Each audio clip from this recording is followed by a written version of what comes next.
you think the monarchy is a good thing? Yeah. Okay. Tell us your preliminary reasons why. Then I'll ask you a few questions. Okay. You need to hold the mic so people can hear you. Okay. So, first and foremost, I think, or the monarchy on itself is a king and a queen, or a system where a king or a queen takes succession. And for me, the reason why I would go for the monarchy is because it's more safer, and then it's politically stable as compared to the normal government system that we all would go in for, and there's lesser corruption as compared to the normal government system as well. And aside imperialism, that I know should definitely counter me with, aside imperialism, even imperialism on its own has brought its own benefits, which include education.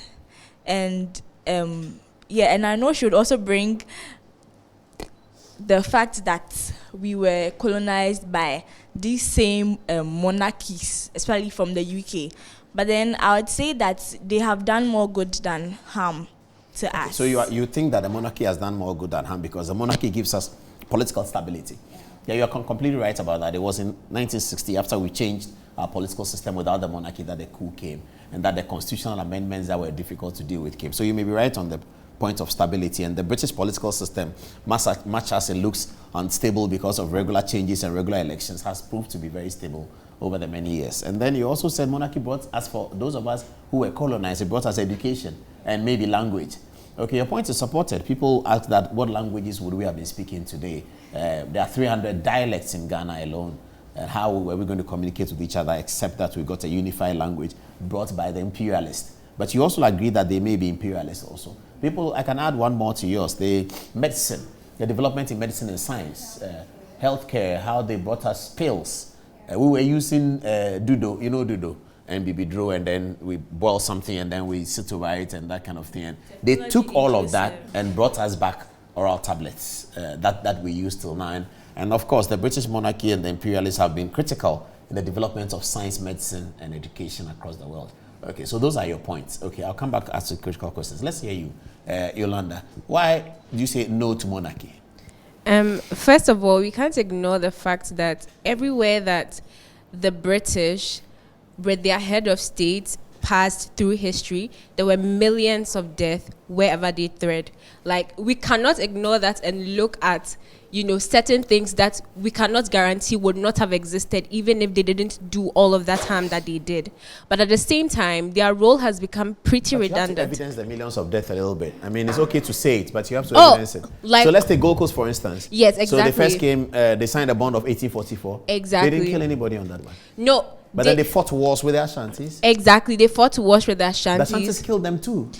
Exactly, but it was self-defense for the most part, okay, right? So you mean that the British were the aggressors? Yes, exactly. And not in all the wars. One of the wars, the Ashantis were the aggressors over the Fantis. Exactly. And so the British protected the Fantis from the invasion and incursion of Ashanti. Okay. So in that one, the Ashantis were the aggressors. Yes, but then at the same time, you cannot ignore all of those things in India, in Pakistan, in Iran, the things that they did historically to these people in Nigeria, right? So where they are the common denominator for most of the deaths that happened and even led to the slave trade, where we can find a lot of Africans dying in the sea and all of that, I think it's problematic to continue to uphold a symbol of that oppression that we had to fight our way out of. At the same time, it has become pretty redundant. They don't do much, but they spend a lot of money. They hold a lot of wealth, especially in the current economic crisis that the UK is going through. I think it is not justifiable to be spending taxpayers' money on people who are fetishized. Again, the whole idea of monarchy means an inherent superiority. That simply because you are born from one person, that you deserve to have all of that power, all of that No, wealth. it's simply because your ancestor was a conqueror. It's not that you are born by one person, that the one who gave birth to you was a conqueror and occupied territory. Exactly. And at least, do you know that if your father has land at North Ridge, 16 acres of land at North Ridge, Mr. Yolanda, if he has that, if he has that land and you are born on 7 January or 28 February 2016, you have actually inherited that. Exactly. If she's born the same day, she hasn't inherited that. Both of you are born the same time. Same as the monarchy. Yours is 16 acres, theirs is an empire. That's all. Exactly. But then the problem with it is that, like, if I have my 16 acres, it is not by force or compulsory that I become the head of state or I get this. You are the head of state over the 16 acres. Exactly, but not over people who have not elected me. Theirs is not 16 acres, theirs is an empire. Which is still important, especially when you consider the fact that UK has been like very loud in pushing for democracy, and yet their head of state itself is an unelected monarch who still gets to, even though she doesn't take part in a lot of decision making, still gets to play a part in what happens with choosing prime ministers, passing laws and other things, even if it's in small quantities. In those days, they were the overlords. She's the overlord, so the land belongs to her. So those who appear after her are her subjects, because that land, it was about territory, and it was about conquest, and it was about banditry in those days. All the titles of land. So are you against King Solomon inheriting King David? In the Bible, the historical David and Solomon, are you against that? If they are not playing any role, sure, no problem. What is the role? I don't understand. Like what she does, like what they do now is basically being fetishized for dressing in a particular way. They don't play any role? Yes, that's because we don't see it. The role that they play is very tiny, and no, they raise a lot of money for Britain. How? Through tourism? Yes. Because there are many other countries. If you look at the wedding of Princess Diana, the wedding of Kate Middleton, it brought billions of pounds to Britain. But even the souvenirs from the funeral, billions of pounds to Britain. But that's the point, right? Even if they didn't exist in those places, for example, in Germany, there's so many historical monuments that bring in millions of euros at any point in time without them having a monarchy. So the justification cannot be because they are bringing...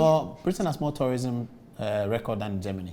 But it's... by a distance, not just... Yes, but then like it still cannot be the justification. Like tourism in and of itself cannot be the justification. Monarchy? Yes, I think... And do what with them, all those people? All of this, make them work. Make them work. Or send them to work at the British Post Office. And by doing that, you know, it looks like we are harming them, but it's good for them because what the monarchy does today themselves is take away their autonomy. Okay, so what they own, should we take it from them? What they own right now, yes. I think that if we abolish the monarchy, should they still own it? No, they should take a large chunk of it from them because they benefit from those from eluding the same taxes and inheritance tax, the same things that you mean the property general should be people... taken from them? Property rights, they're right there. The property should be taken from them. The assets and the wealth and profits that they've gotten from those assets, because those have been gotten from eluding taxes that the ordinary... How are they eluding taxes? Parliament passed the law that they cannot be taxed. But the Parliament passed the law. Exactly. Yeah, so then how do you say that they're punishing them for a law that Parliament passed? That's the point. It's because of the superiority attached to them. That's why Parliament passed the law. Exactly. So in the end... So you take it from them even though they'll sue you in the High Court. How will you sue somebody... When the law said, give me this, and they got it, and you say, take it from them, you can pass another law that henceforth they can't have it. But you can't pass the law in retrospectivity. No law in the world can be passed in the past. So British Parliament can pass a law today and say, from now on, Queen Elizabeth will pay tax, which is okay. But you can't take her possessions from her. Okay. So if you leave her with all the castles, possessions, interest that she has in companies, she is particularly wealthy.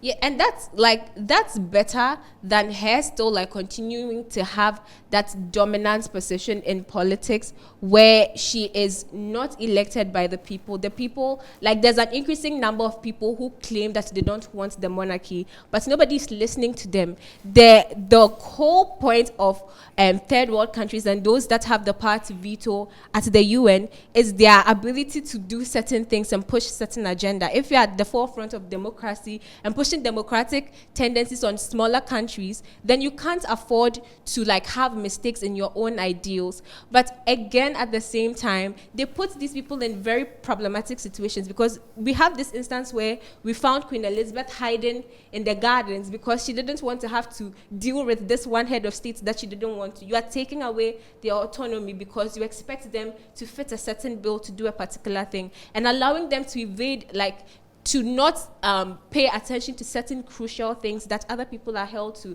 like the Equality Act, like the Health and Safety Act. Like they cannot, like the police cannot go inside the Buckingham Palace. Yeah, to they cannot hold arrest. No, they investigations. can't. Exactly, and that is why They can't arrest for traffic offense. and they can't even enter for investigations unless they give them the permission to do so. So you don't like the idea of an overlord? Exactly, it's We problematic. have them in Ghana, you know. Because we have them in Ghana. exactly, and that's the We thing, should take because even the Ghana ones. We should destroy it. they point fingers at us for having the same things. They call them dictators. They call them problematic people. No, I'm talking about cultural leaders, monarchs in Ghana. No, but that's the point. The monarchs in Ghana don't have as much power, and they are not called the heads of state of Ghana. Okay, so you think they should remove the tag head of state? Yes. And then you keep them. And not allow her to Like the that- Spanish and the Dutch ones. Exactly. They are not head of state, but yes, they are there. Exactly. Those are okay with me, right? I get your point. Exactly. I think your argument has been made. No head of state, you can keep them there. Yes. Let the people vote for who they want. Okay, it's time now, so you have the final word. I now have the pleasure to determine who won the debate. Yes. Did you win? I can say without doubt, the only thing she doesn't want is the superiority of the Yes, she made her monarchs. point that you cannot call them head of state, Yes. so that they don't have an overbearing involvement in politics, which determines the lives of the people. That's really the point she's making. I think that's the point you're making, Yolanda. Yes. Yeah. The debaters want to say shout outs to their friends, so I'll allow them to do so. Let me start with you, Tiwa. Okay, I want to say a big shout out to my parents and my sister that's watching right now. And Your parents and your sister are watching right now? Yes. Oh, great. And then to Accra Laboni Leo Club. Accra Laboni Lions Club. So yes, Lions Are Club. you the president? No, The secretary? I'm just a member. Just a member, okay, Yes, okay. but as in the making. Yeah, So, all right, great. yeah, and then all ladies with vision and style, ladies of Volta Hall, and then my vandals. I want to say a big thank you to you all. Oh, Vandals. I'm one of them, yeah? Oh really? Oh, yes. Yeah. Okay, Yolanda. Okay, so I would like to give a shout out to my baby nephew who has school tomorrow but stayed up to watch his favorite aunt on TV. Also, the University of Ghana Debate Society. Most of my opportunities to be on TV have come from you. I'm really grateful to all my friends, family who stayed up to watch me. Complained a little about time, but still watched regardless. Thank you so much. My lecturers, I know you are watching me, you're supporting me. Thank you.